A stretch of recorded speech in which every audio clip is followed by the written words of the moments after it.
রুশ বাহিনীর একের পর এক ড্রোন ও ক্ষেপণাস্ত্র হামলায় যেন মৃত্যুপুরীতে পরিণত হয়েছে ইউক্রেনের রাজধানী কিয়েভ এবং আশেপাশের এলাকাগুলো।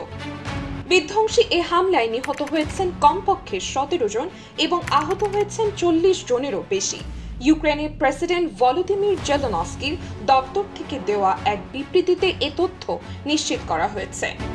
অন্যদিকে রাশিয়া প্রতিরক্ষা মন্ত্রণালয় থেকে দেওয়া বিবৃতিতে বলা হয়েছে, বুধবারের হামলায় ইউক্রেনের পরিবহন ব্যবস্থা, লজিস্টিক এবং সেনাবাহিনীর রসদ বিতরণ কেন্দ্রগুলোকে লক্ষ্য করে হামলা চালানো হয়েছে। রাশিয়া থেকে ছোড়া ক্রুজ ও ব্যালিস্টিক ক্ষেপণাস্ত্র লক্ষ্যবস্তুতে আঘাত হানার আগেই তা আটকে দিয়ে ধ্বংস করতে যুক্তরাষ্ট্রের তৈরি প্যাট্রিয়ট এয়ার ডিফেন্স সিস্টেম ব্যবহার করে ইউক্রেনীয় বাহিনী। তবে হামলাকারী ক্ষেপণাস্ত্র ধ্বংসের জন্য যে PSC-3 নামের বিশেষ ক্ষেপণাস্ত্র প্রয়োজন, সেগুলোর সংকট প্রায় দেখা দেয়। এই সংকট থেকে উত্তরণে অভ্যন্তরীণভাবে প্যাট্রিয়ট এয়ার ডিফেন্স সিস্টেম এবং PSC-3 ক্ষেপণাস্ত্র তৈরির অনুমতির জন্য সম্প্রতি যুক্তরাষ্ট্রের কাছে দেন দরবার শুরু করেছেন ইউক্রেনের প্রেসিডেন্ট জেলেনস্কি।